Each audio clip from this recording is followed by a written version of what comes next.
Hello everyone, कैसे हैं आप लोग। आज हम कंटिन्यू करेंगे क्लास 9 का chapter structure of atom. Last lecture में हमने discovery of electron, proton, neutron, इन तीनों की डिस्कवरी हमने समझ ली थी। आज हम बात करेंगे स्ट्रक्चर्स ऑफ एटम की। क्या था एटम, तो हमने डाल्टन जी जो थे उन्होंने एक थ्योरी दी थी कि एटम एक सबसे स्मॉलेस्ट पार्टिकल है मैटर का। अब बात आती है उसका स्ट्रक्चर कैसा है, किस तरीके से वो दिखाई देता है, कैसा रहता है। तो ये साइंटिस्ट लोगों ने प्रपोज किए कि कैसे कैसे हो सकता है, क्योंकि एटम क्या है बहुत ज़्यादा छोटा है साइज में, उसे आप देख तो सकते ही नहीं है। तो हम प्रपोज करते हैं कि किस तरीके से होगा, है ना। ये उस जमाने में है कि उस टाइम पे तो प्रॉपर माइक्रोस्कोप भी नहीं थे हाई लेवल के, है ना। तो अभी क्या उस टाइम पे जो सबसे पहले साइंटिस्ट थे जिन्होंने प्रपोज किया था स्ट्रक्चर ऑफ एटम, वो थे जे थॉमसन। ये वही है जिन्होंने इलेक्ट्रॉन की डिस्कवरी करी। तो जे थॉमसन ने इलेक्ट्रॉन की डिस्कवरी करने के साथ साथ प्रपोज भी किया था स्ट्रक्चर ऑफ एटम। चलिए स्टार्ट करते हैं। पहले आज हम पढ़ेंगे जे थॉमसन का एटम का structure. J Thomson model of atom. तो जे थॉमसन का मॉडल पढ़ेंगे हम एटम का। तो ये सबसे पहली बात समझना है, he was the first scientist. ये पहले साइंटिस्ट थे जिन्होंने प्रपोज किया था एटम का मॉडल, ठीक है। तो उस टाइम पे ऐसी कोई ज्यादा डिस्कवरी भी नहीं थी, ठीक है। ये चीज थी हमारे सबसे पहले ही कह सकते हैं एटम का सबसे पहला सब पार्टिकल इन्होंने ही डिस्कवर किया था, दैट वाज इलेक्ट्रॉन। तो इन्होंने इनको इलेक्ट्रॉन के बारे में पता था और चीजें नहीं पता थी। तो इन्होंने मॉडल कैसा बनाया समझते हैं। तो इन्होंने क्या बोला, आपका एटम है वो एक सॉलिड स्फीयर है। इन्होंने कहा क्या था बता देते पहले। ये उन्होंने बोला कि एटम एक सॉलिड स्फीयर है, ठीक है, और स्फीयर विद पॉजिटिव चार्ज। जो एटम है आपका वो एक सॉलिड स्फीयर है और वो पॉजिटिव चार्ज है उससे बना हुआ है, ठीक है। और इसके अंदर इलेक्ट्रॉन्स एम्बेडेड है। एम्बेडेड मतलब धसे हुए हैं। जिस तरीके से हमारे अगर हम बात करें खीर ले लेते हैं, तो खीर में आपके जो किशमिश और ये सब होते हैं, बादाम ये दबे होते हैं, इस तरह मान लीजिए। या वाटरमेलन जिसे हम कहते हैं, वाटरमेलन में अगर हम बात करें तो उसमें जो बीज होते हैं उसके जिस तरीके से वो रेड वाले पार्ट में बीज दबे होते हैं, उसी तरीके से इलेक्ट्रॉन्स क्या है, एम्बेडेड थे, एम्बेडेड इलेक्ट्रॉन्स। तो इन्होंने ये इस तरीके का मॉडल दिया। उन्होंने क्या बोला कि जो सॉलिड आपका एक सॉलिड स्फीयर होता है एटम, ठीक है, और वो पॉजिटिवली चार्ज होता है, वो सारा क्या है पॉजिटिवली चार्ज है, ठीक है। और उसके अंदर इलेक्ट्रॉन्स एम्बेडेड है। इन दोनों का चार्ज, इलेक्ट्रॉन का चार्ज और आपका जो ये हम बात कर रहे हैं कि जो पॉजिटिव चार्ज है, ये दोनों का चार्ज इक्वल है। और इक्वल होने की वजह से ये एटम क्या हो जाता है, न्यूट्रल हो जाता है। ये उन्होंने सिंपल स्टेटमेंट में कहा था, ठीक है। तो समझ आ गया होगा इन्होंने कहा क्या था, एक सॉलिड स्फीयर है, सॉलिड स्फीयर में और इलेक्ट्रॉन्स क्या है, एम्बेडेड है। क्लियर हो गया। इस मॉडल को लोगों ने कंपेयर किससे किया, क्रिसमस पुडिंग। जो क्रिसमस में जो पुडिंग मिलती है उससे कंपेयर किया, वाटरमेलन से कंपेयर किया, वाटरमेलन मॉडल भी कहा गया इसे, ठीक है। तो जैसे हम बात करें, जैसे हम बात करें ना पुडिंग क्या होता है, उनके यहाँ क्रिसमस में वो बनती है, स्वीट डिश बनती है ना। तो उसमें क्या होता है, ऊपर से जैसे हमारे खीर है, आप खीर से समझ सकते हैं, खीर में हमारे जैसे किशमिश होते हैं वो अलग अलग अंदर अब मिक्स हो जाते हैं। तो उसी तरीके से इलेक्ट्रॉन क्या है सॉलिड स्फीयर के अंदर मिक्स है। समझ आ गया होगा। इस तरीके से इन्होंने क्या दिया था, मॉडल अपना स्ट्रक्चर दिया था। क्लियर है। चलिए इसके बारे में लिख देते हैं, ठीक। इस स्ट्रक्चर को वापस बना लेते हैं एक इधर साइड में और उसके बारे में लिख लेते हैं। तो स्ट्रक्चर कैसा था, स्ट्रक्चर एक सॉलिड एक स्फीयर है, उसमें इलेक्ट्रॉन एम्बेडेड है, ठीक है। तो इसमें हम बात कर सकते हैं, हम बोल सकते हैं according to J Thompson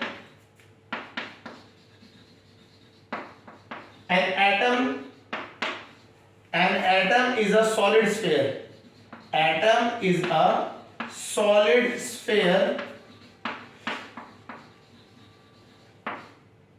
with positive charge positive charge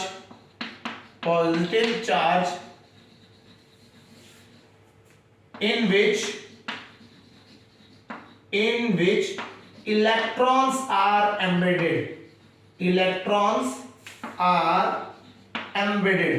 embedded मतलब धसे हुए हैं, एम्बेडेड, ठीक है।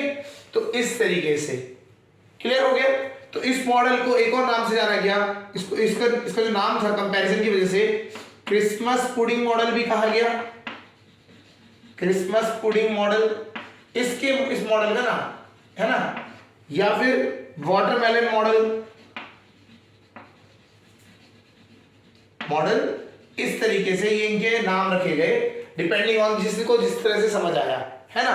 क्योंकि पहली बार किसी ने प्रपोज किया था तो ये इस तरीके से रहा था। क्लियर हो गया, समझ आ गया। और इन्होंने एक और बात कही थी, ये तो स्टेटमेंट थी स्ट्रक्चर के बारे में। सेकंड स्टेटमेंट एक और कहा था कि the positive and negative charge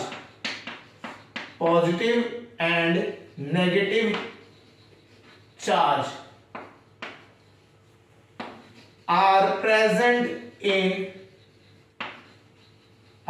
present in equal quantity। ये जो नेगेटिव है इक्वल क्वांटिटी में, thus एटम इज न्यूट्रल। एक एटम क्या होता है, न्यूट्रल होता है। आप समझ सकते हैं उस टाइम तक प्रोटॉन की डिस्कवरी नहीं हुई थी, न्यूट्रॉन की डिस्कवरी नहीं हुई थी, इलेक्ट्रॉन की भी डिस्कवरी इन्होंने ही की थी, तो इन्होंने अपना मॉडल दिया। क्लियर हो रहा है। तो ये इस तरीके से इनका मॉडल था। क्लियर। अब बात आती है ये मॉडल सही था या गलत था, है ना। तो होता क्या है, जब भी आप प्रपोज करने जाते हैं तो एक पैनल बैठती है जो डिसाइड करती है कि हाँ यार ये चीजें हैं नहीं है, वो अपने क्वेश्चंस पुट आउट करती है। तो इस तरीके से रहता है। तो इस मॉडल में लिमिटेशंस निकली थी, और वो लिमिटेशन के बारे में हम यहाँ बात कर लेते हैं। चलिए स्टार्ट, लिमिटेशन लिखते हैं इसकी।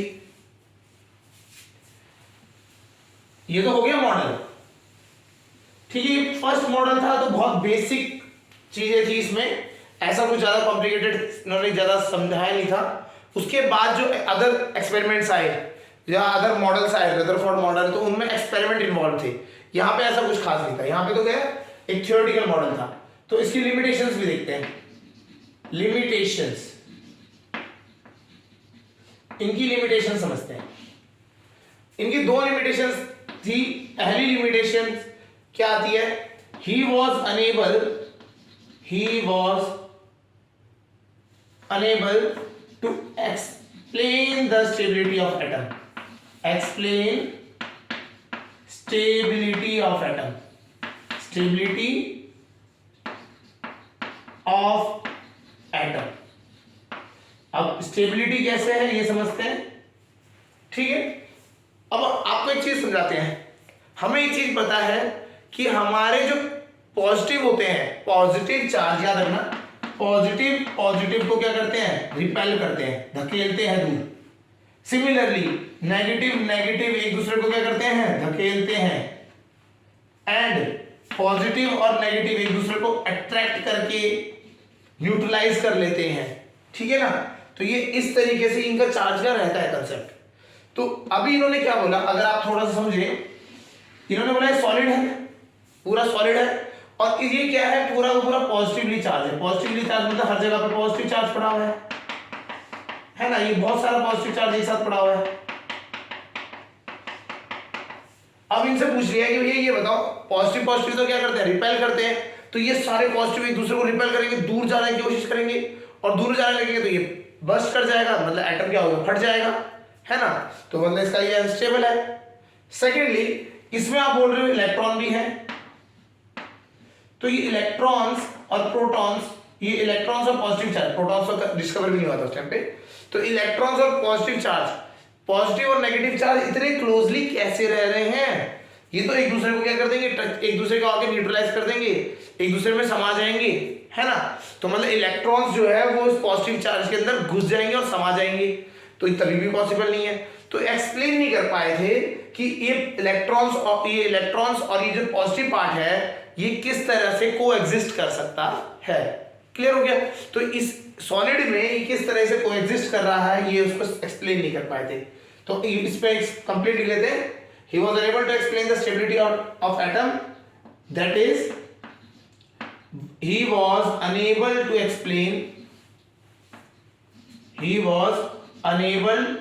explain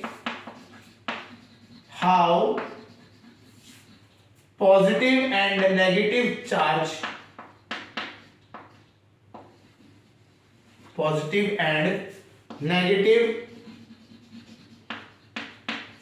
charge can coexist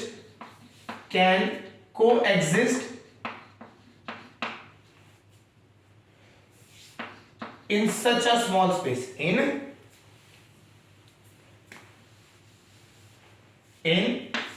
such a small space।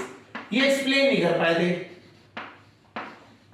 ठीक है, ये चीज वो बता नहीं पाए थे कि किस तरह से थे। ऑब्वियस बात है, एक हमारा बेसिक प्रिंसिपल था कि आपके जो सेम चार्ज होते हैं रिपेल करते हैं और आपके क्या अपोजिट चार्ज अट्रैक्ट करते हैं, तो ये इतने क्लोजली कैसे रह सकते हैं। जो एटम का साइज था ये हमें पता था बहुत छोटा होता है, 1 आर्मस्ट्रॉन्ग के बराबर, मतलब 10⁻⁻10 के आसपास चलता है ये मीटर में। 10⁻⁻10 मीटर, बहुत छोटा साइज है ये। इतने में पॉजिटिव और नेगेटिव चार्ज एक दूसरे से रह नहीं सकते, दूर दूर भागेंगे, कोई ना कोई चीज होनी चाहिए ना जो इनको बाइंड करके रखती है, एक साथ इकट्ठा करके रखती है। वो एक्सप्लेन नहीं कर पाए थे उस टाइम पे, ठीक है, क्लियर है। तो ये उनको इस चीज को समझा नहीं पाए थे, पहली चीज। ये भी उतना ज्यादा कॉम्प्लिकेटेड नहीं था, चलिए लैक ऑफ नॉलेज या ये कह सकते हैं कि आपको इसके ऊपर रिसर्च करनी पड़ेगी कि आपका कोई चीज ऐसी आ जाए, है ना। ये चीज फर्दर रिसर्च के लिए पॉइंट खुला था, बट एक सेकंड पॉइंट जो था वो बहुत इंपॉर्टेंट था, जिसने इस मॉडल को फेल कर दिया था। That was he was unable to explain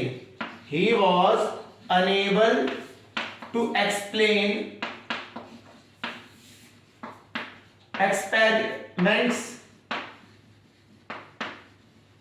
ये एक्सपेरिमेंट ही बता रहा था, एक्सप्लेन एक्सपेरिमेंट ऑफ रदरफोर्ड। जो रदरफोर्ड ने एक्सपेरिमेंट दिया था वो कौन सा था? Alpha particle scattering experiment. Alpha particle scattering experiment. इस एक्सपेरिमेंट ने एक ग्राउंड ब्रेकिंग रिजल्ट निकाला था, ठीक है। इसी एक्सपेरिमेंट ने हमारा डिस्कवरी ऑफ न्यूक्लियस जिसे हम कहते हैं आज, तो वो किया था, क्लियर। तो ये एक्सपेरिमेंट वो समझा नहीं पाए थे, ठीक है। तो ये जब एक्सपेरिमेंट को समझा नहीं, ये वाला ये जो लिमिटेशन हम कह रहे हैं, ये वो लिमिटेशन थी जिसने क्या किया, एक नया मॉडल डिस्क्राइब करा गया। वो दिया किसके वजह से था? किसने दिया था? रदरफोर्ड जी ने ही दिया था। तो इस लिमिटेशन की वजह से एक नया ओपन हुआ, रदरफोर्ड जी ने क्या एक नया मॉडल दे दिया। तो अब हम बात करेंगे इसके बाद Rutherford model of atom. Rutherford ने क्या मॉडल सजेस्ट किया था, वो क्या था, वो हम इसमें समझेंगे। समझ आ गया होगा कि थॉमसन जी ने क्या कहा था। थॉमसन जी ने जो मॉडल दिया था, ठीक है, तो उसमें क्या था, उन्होंने बोला कि एक सॉलिड स्फीयर होता है और एटम जो होता है सॉलिड स्फीयर होता है, और उसमें जो इलेक्ट्रॉन्स होते हैं वो एम्बेडेड होते हैं। क्लियर हो गया। और लिमिटेशन में जो मेजर लिमिटेशन थी वो इनके एक्सपेरिमेंट, रदरफोर्ड जी ने जो एक्सपेरिमेंट किया था अल्फा पार्टिकल स्कैटरिंग एक्सपेरिमेंट, उसे वो समझा नहीं पाए थे। क्लियर है, ठीक है, समझ आ गया होगा। तो ये था आपका जे थॉमसन का मॉडल जो उन्होंने प्रपोज किया था, ठीक है, ओके।